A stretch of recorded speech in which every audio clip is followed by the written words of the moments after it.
Wow, it's a big crowd. Looks good, too.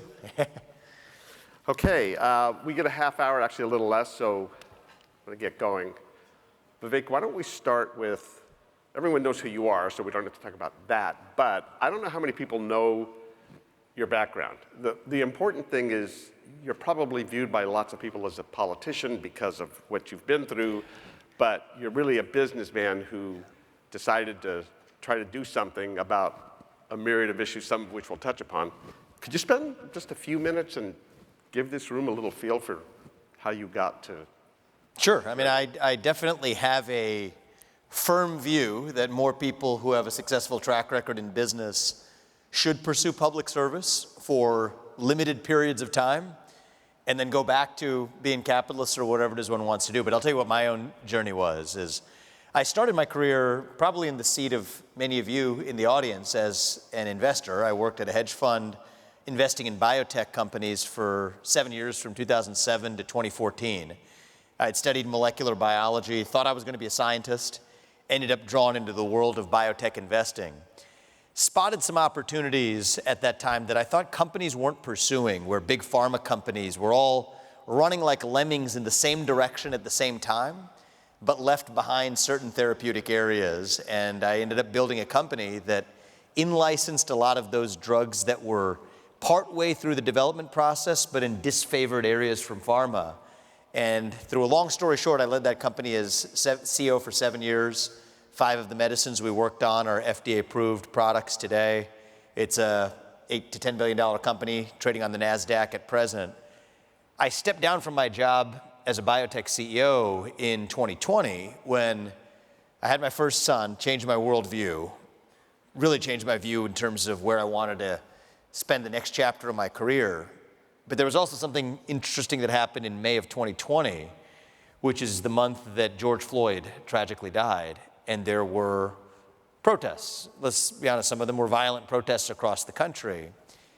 And there was a lot of pressure on me at the time to make a public statement, as basically every other tech and biotech CEO was doing at the time, taking a corporate stand on that question of whether or not this was an injustice and whether or not companies should play a role in wading into some of these social issues.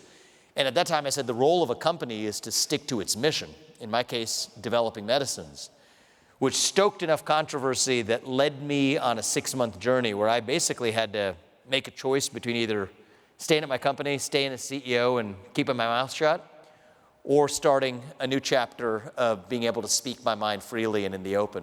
And so I stepped down from my job as a biotech CEO, wrote my first book. I've written 4 books. That was the first of them at the time, making the case that companies should stay out of politics and focus on their mission. And that was itself the beginning of a journey for me where, if I have one recommendation, if you know what you believe, try writing it down, and then that will test whether or not you actually know what you think. That's what my experience of writing my first book was like. And ever since then, I've founded a number of other companies that I can share with you, in financial services, to a Medicare company, to more recently companies in other spaces. But my first career was an entrepreneur, but that's what led me to the doorstep of eventually running for office and addressing some of the obstacles that I encountered as an entrepreneur when it came to the overgrowth of government and the regulatory state. Okay, so at the lunch break, there was a group of people that met with Vivek, and he talked about some of these things. And one of the things that we chatted, and we found we actually have a few things in common, including we're both the product of public school education, parochial school education with Jesuits, and private school education. And you've said many times, I agree, I think most people in the room will agree with this, that this is the greatest country on earth and the greatest political experiment. But our education results, especially our public education system today, doesn't reflect the greatest country by almost any measure. And that's what is the future, is those kids we're educating. It's craziness, and I know you have some views on it, and I'd love for you to talk about that. I do. It actually relates to my journey to criticizing a lot of woke culture and victimhood culture 4 years ago when I stepped down from my job as a CEO relates to exactly my views on the future of American education. It's very personal to me. My parents came to this country with no money over 40 years ago. I founded successful companies. My wife lived a very similar American dream story. Her parents came to this country penniless. She's a successful throat surgeon at Ohio State today. And when we look at our kids, I'm genuinely worried they're not going to be able to live the same American dream that we lived, in part because our educational system is failing our kids. A staggering stat is the fact that 75% of kids in 8th grade are currently unable to perform math at their age-adjusted function on an international basis. We're number 26 out of 38 developed countries when it comes to academic achievement and results in math, reading, writing proficiency. And just speaking as an American, I find that utterly unacceptable. And I do think that there are fixes to the educational system we can talk about that I've been focused on and will focus on in my next step in my own journey in public service. But I think there's a deeper cultural issue in our country that we have to grapple with as well. I think we have grown accustomed to rewarding victimhood in the United States of America. The thing that we have, I believe, taught our kids for at least a generation to celebrate is whether or not you're a greater victim rather than whether or not you're actually a victor, whether you're excellent. And I think America at our best, the thing that does make us the greatest country known to the history of mankind, which I have said and I stand by, is that we are a country that celebrates the pursuit of excellence without having to apologize for it. Whether it's the best in math or the best on the sports fields or the best in music or the arts or whatever it is, this is the nation on God's green earth where you get to be the very best and maximize your own God-given potential without anybody standing in your way. To me, that's the essence of what the American experiment is about. It's about meritocracy. What is a meritocracy? A meritocracy is a system that recognizes that not everybody has the same God-given talents. In fact, I would go one step further. No two people have the same God-given talents. And that's true diversity. That's a beautiful thing. But a meritocracy is a system that allows you to achieve the maximum of your God-given potential, no matter what that may be. That is what the United States of America is an embodiment of at our best. That's what made America great the first time.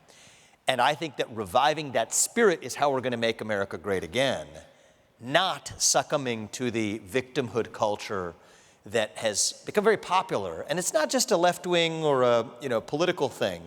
It has a political valence, but I think it's deeper than politics.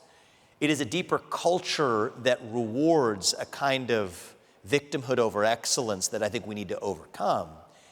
And then there's things that politicians and leaders need to do to help get some of the impediments out of the way. I don't think modern social media has been good for our kids. I don't think the way in which we have really allowed the proliferation of new kinds of toxins, not necessarily chemical toxins, but digital toxins, have really led to a crisis of self-confidence, a crisis of depression, anxiety, a mental health epidemic spreading like wildfire across the country that fans the flames of this new victimhood culture. So I'm not saying that any one person is to blame for this, but taking a big step back, I think we do need to light a fire under the feet of our culture to revive the celebration of hard work and achievement in our country again.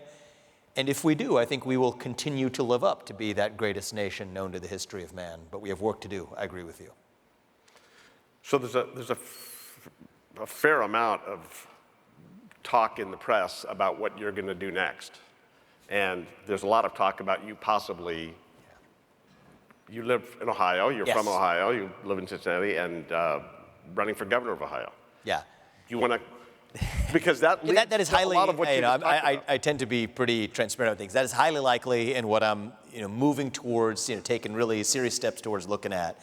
And one of the things I learned in my experience running for U.S. president, I became the youngest person ever to run for U.S. president when I ran in February of 2023. My favorite part of the campaign was reaching the next generation of Americans. But one of the things I came to learn is that the beauty of the American system is that it's not a one-man job. Even a U.S. president can fix a lot of the failures at the level of a federal government. But if you're really serious about leading the way and reviving our educational system, since we're talking about that, let's stick to that. Mm-hmm. That's led by the states. At its best, that's led through our system of federalism. And I think one of the things that we're missing in that next generation as well, in some ways in my generation, I'm a millennial, is we've lost that sense of national pride and identity in who we really are. And I think if we can bring that back through civic education in the States, where every kid who graduates from high school should at least, at minimum, have to pass the same civics tests that every legal immigrant has to pass before becoming a citizen of this country. Restore that sense of self-confidence, of being able to achieve something with your own hard work and your own merit and your own dedication. That's how the stuff of how we save a country. And so I think there's plenty of presidents that has got to do to lay the basics, table stakes for that, seal a border, adopt basic sensible economic policies. And I ran for president. Donald Trump's now the president. I'm confident that he's going to lead us this next year into a new golden age at the federal level. But it's not a one-man job. And I do think that if we're really going to save the country, it's a team effort required. It's going to be every one of us stepping up to save ourselves. And a big part of that starts with the states as well.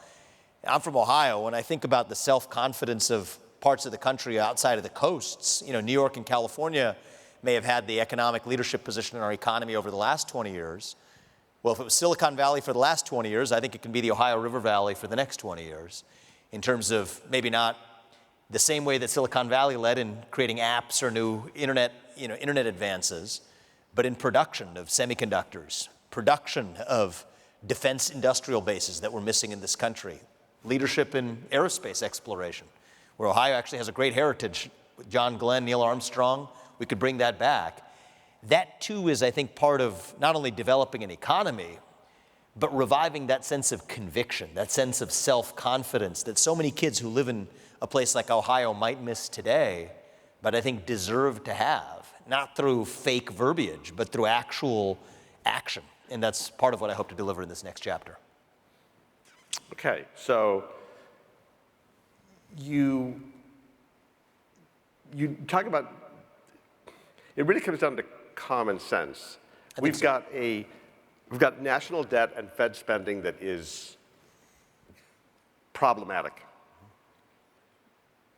How do we harness that? How do we fix that? What's the solution?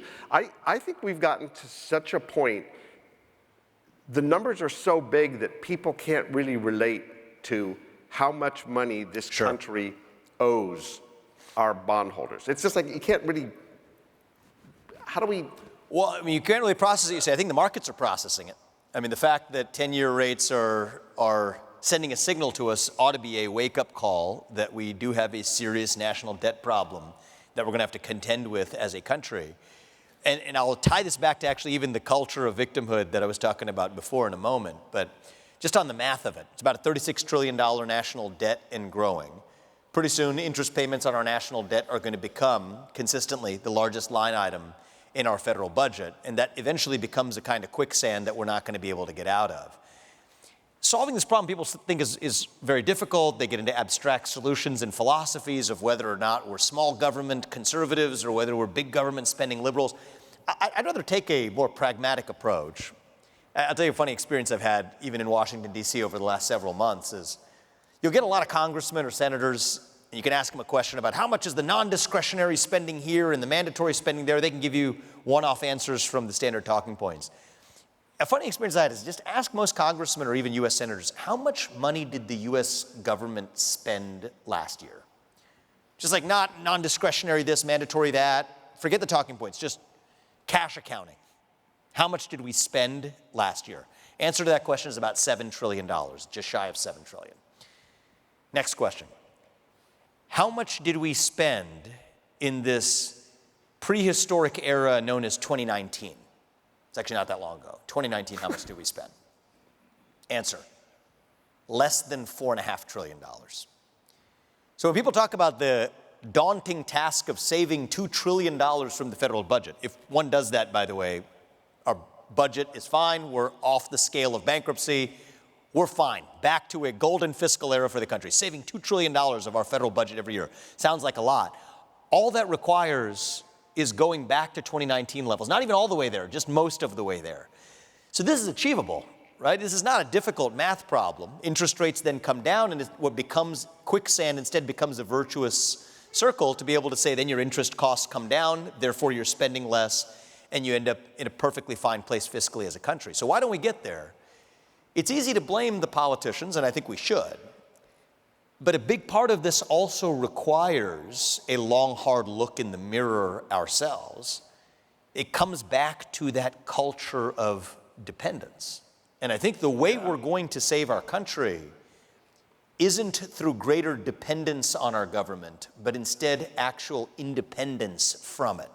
It's not through victimhood, it's through victory. It's not through whining, it's through winning. And so I think reviving that culture of self-reliance and determination, that's what America was founded on. Right? We are the pioneers and the explorers. Our founding fathers, they were, like many of you in the room, entrepreneurs, businessmen, who believed in the importance of a country that stood for excellence and for freedom. If we have that cultural change, in many ways the politicians are just responding to the cultural demands of their electorate. But if we're able to change the cultural demands of our electorate by reviving our sense of identity and pride in who we really are, then it'll become that much easier for the politicians to cut the level of spending needed to otherwise placate the masses. And that's what I think is actually going on in the country. Well, look, the reality is that from the political perspective, until the pendulum swings too far, and maybe it has, Yeah. but when you're a politician and you promise voters free stuff, It's a good strategy in the short run. yeah, they want it, and so it's a pretty good way to get yourself elected, but the problem is it's not free. Nothing's actually free. It comes from somewhere. In this case, it's coming from $36 trillion and going. Yeah. So then it makes me think of how the federal government does various programs like the CHIPS Act, the Inflation Reduction Act. Well-intended, but I believe flawed in terms of its efficacy. Sure.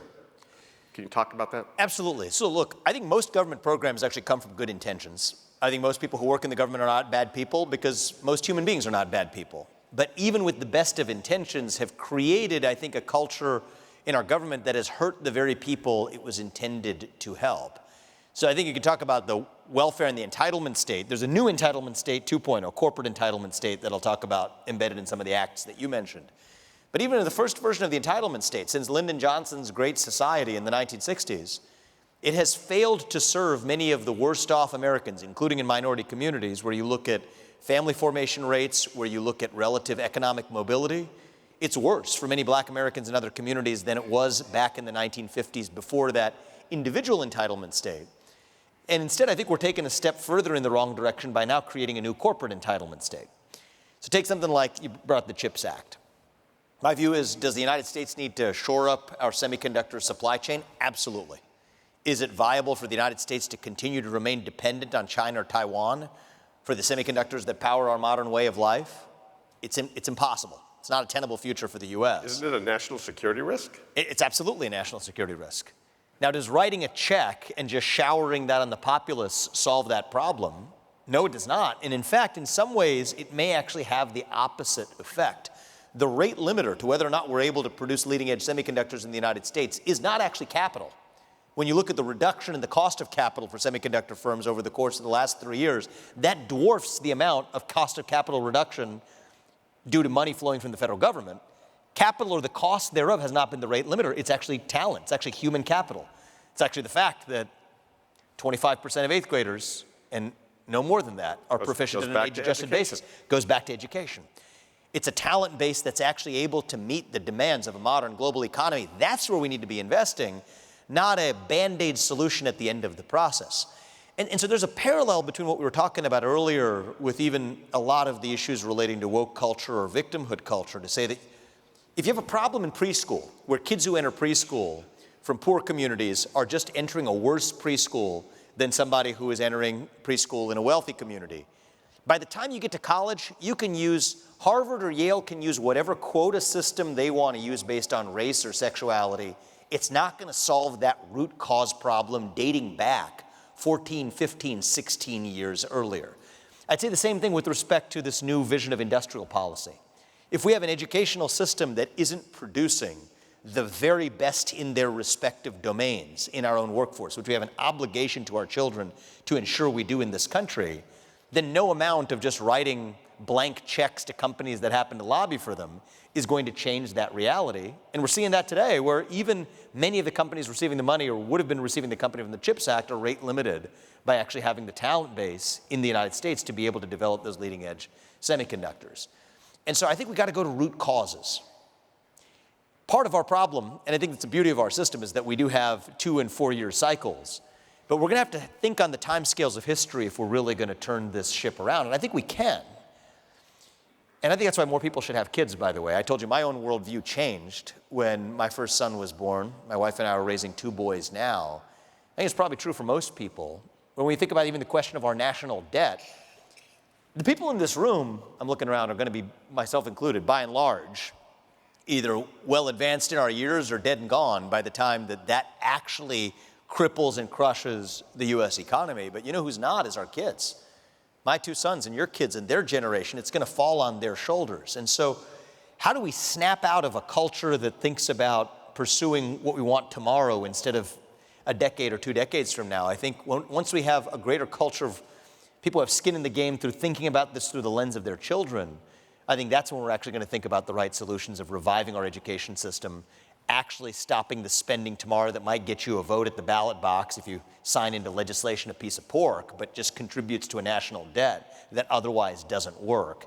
And I do think we live in one of those moments where it is time to think on the timescales of history rather than on the timescales of tomorrow. And I don't mean to sound pessimistic about this. I believe we can. In fact, it's what we've always done in our hour of need. I think there have been many rises and many falls to the American experiment. There were many rises and many falls of Rome. But I think we're in one of those moments where we have to look ourselves in the mirror and be honest with ourselves, and we require leaders who don't just tell you what you want to hear. And I think sometimes the truth is uncomfortable. We live in a moment where I think we require leaders who are willing to speak those uncomfortable truths, not with the goal of criticizing anybody, but with the goal of lighting a fire under our feet to really push us to once again be the best version of ourselves. And on a positive note, I'm actually right now as optimistic as I have been in a very long time for the future of the country. But we have to seize this moment of, dare I call it, national unity around this pro-excellence agenda to take that to the next level. So, very recently, you were front and center working with Elon on the Department of Government Efficiency. I don't know if that's actually an actual department or just an idea, but it's there, DOGE. Exists, yeah. Okay. And I've had a lot of debates with people about what that means, and a lot of people, they tend to be maybe more liberal than I am, but you can't cut services, you can't do all these things, and I've said, efficiency means doing things better, not just being wasteful. Whether there's $2 trillion to save or whatever it is, can you talk a little about the vision for how the government can be more efficient, deliver what it should deliver to us, to the citizens, but not do it in such a wasteful way? Sure, and it was my honor to play a role in helping get that off the ground at the federal level. And frankly, the same effort is required in each of the 50 states across the country as well. California. Yeah, God knows it's in California. Oh, God. So I'll share with you, it's not just a cost question. I think this is true at the state level, it's true at the federal level.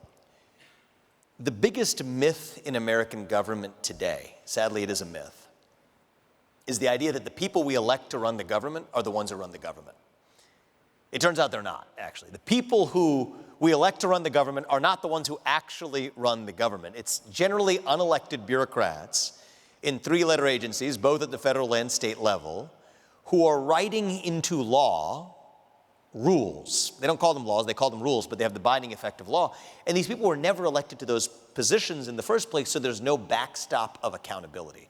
That is a problem. It is a problem that has many sources. It's easy to just blame the bureaucrats, and I'm guilty of doing plenty of that myself, and a lot of that's justified. But part of the problem is many of the lawmakers who were in Congress did not want the responsibility for actually making those rules and being held accountable, so they punt that to the administrative state and the regulators, which then creates this loss of accountability, where the fundamental feedback loop of a democracy is that You may agree with the government's policies, you may disagree with the policies, but if you disagree, you get to vote the people who made those policies out. That's a democracy. If you lose that, you don't live in a democracy anymore. It might be a monarchy, it might be some kind of technocracy, but it's not a democracy. And yet, at least as recently as this past year, that was the status quo in the United States of America. And so I think it is a requirement at the federal level and at every one of the 50 states to at least make sure that we dismantle that bureaucracy in between, restore accountability, where the people who make the decisions that affect your lives ought to at least be able to be voted out rather than most important decisions coming from unelected bureaucrats. That, I think, is the first swipe at government efficiency. Like, that's the first and most basic tenet of government efficiency is actually just restoring the premise of democracy. Do you think that is a focus of this administration? I think it is, and I think it ought to remain. I think there's a historic opportunity, for sure. So the U.S. Supreme Court, credit to the justices that President Trump appointed in his first term, the U.S. Supreme Court has actually very recently said that a lot of those regulations are unconstitutional because Congress never passed them. I think we have a historic mandate. I mean, the American people voted resoundingly at the ballot box, not with a mandate for incremental change, but a mandate for sweeping change. Now you got Republicans who have control of the White House, both chambers of Congress, a 6-3 majority on the Supreme Court. That's a beautiful thing. And the flip side is, if you succeed in delivering, that's great. You deliver for the people. But in some sense, if we fail to deliver, we have no one to blame but ourselves. And I hope that that's not the scenario that we're in. But I come back to the same message. We're victors, not victims. There was a lot to complain about over the last 4 years, and I have been among those who have complained about the Biden administration and Kamala Harris's swap out in leadership, but I think we're done with that era now, right? This isn't about complaining about the past. This is about now making use of the mandate we've been given to actually deliver a better future for Americans regardless of partisan affiliation or belief. I think that President Trump is up to that task in a big way. I mean, I think he's a rare president who gets to assume office after having already held that office, but having 4 years in between. It's a beautiful thing, actually. Grover Cleveland was the only other president who had that opportunity. And I think that in some ways, I think he is prepared to be an even better president this time around than if he had just been reelected and assumed office back in 2020. I truly believe that. And so I am optimistic about the future direction of the country, but it's not going to happen automatically. It's not going to be a one-man show coming down from the White House to save us. He's going to do his part, but I think we all have to do ours as well at the level of the 50 states and even below that at the level of our culture. And if we do, I'm confident that our best days as a country can still be ahead of us. That's actually a good place to stop, but we're not going to, because I have one more question. Oh, I'm good to go. We're just warming up. So, well, but the clock's telling us. Oh, is that right? I want to just cover one more thing. So we started off talking about education. Yeah. And the reality is that our education system is not good, but our higher education system, I think, is still considered the best on earth, and we have people that come from all over the world to our schools to be educated. The problem is we as a country don't seem to have the common sense to say to those people who we've trained and given them all this, stay here now, don't go back, stay here, help us with our chips, help us with our medicine, help us with whatever it is they've learned. How do we fix that? Because it's so obvious and so crazy that we do this and I share your view that we want the absolute best, brightest, most meritorious people coming to the United States of America to make this a better nation for the people who are here. What's an obstacle standing in the way of that? Let's understand the best arguments for the other side, which I'm actually sympathetic to, which is that the United States of America is not just an economic zone. We're not just an economic zone, we're a nation grounded in certain ideals and principles. It's not just a free-for-all economic space, a geographic landmass where we're one nation under GDP. We're one nation under God, under the ideals that set our country into motion, that give people their sense of pride and identity as Americans. I don't think that identity as Americans is the same thing as it is in Italy or in Japan, where in most countries, and this is a beautiful thing in those countries too, most countries have a genetic lineage-based identity to their national identity. I think America has a unique national identity, but it is a national identity grounded in a set of ideals that bind together an otherwise diverse and divided group of people. That's America at its best, and it's who we are, not just an economic zone. So we got to remember that. So we think about just bringing the best and brightest. It has to be the best, brightest, and those who pledge allegiance to those ideals. So I do believe that everybody, as I said, who graduates from high school, everybody who legally immigrates to this country should have to know something about this country, should be able to speak English, because we're a nation founded on a set of ideals. We have to be able to communicate with one another. But against that backdrop, we have to be a country that doesn't bend the knee to whining culture, to say that, okay, just because there's somebody in another country who does it better, we want to attract them to this country. That's who we are. That's who we are at our best as Americans. And our university system, it is the best in the world at the top. I think we would be remiss if we didn't observe that four-year college education also isn't for everybody. We have a culture where we've taught people that the only way to get a head start in the American dream is to get a four-year college degree, load up with debt, and then somehow find a job that hasn't worked out for many of those people. Many Americans are best off, and it's best for our country and best for them to be able to go into the trades, go into artisan professions, two-year education, vocational education. And we should get away from this culture that looks down or has any scorn for that, but instead celebrates that, and in many cases praises and honors those who pursue whatever their path to the American dream is. But we have to include in that also the fact that we are the nation is at the bleeding edge of scientific research, the bleeding edge of developing technology. That's who we've been, and that's who we have to remain if we're going to be the best in the world. And if we want to keep the American dream alive, I'll say this in wrapping this up is, who are we? We are still the country where our kids know that with your own hard work and your own commitment and your own dedication, you can achieve the maximum of your potential and that you're free to speak your mind at every step of the way. That is the American dream, and that is what I am on a crusade to preserve in this country, in my next step in the state of Ohio, but as best we can across the country in the next 4 years. So thank you, man, for having me. I'm going to wrap this up by telling you guys that my wife and I almost every other week talk about, if we have to leave California, because it's nuts there, where are we going? Come to Ohio. I never thought I was going to Ohio, but maybe I will.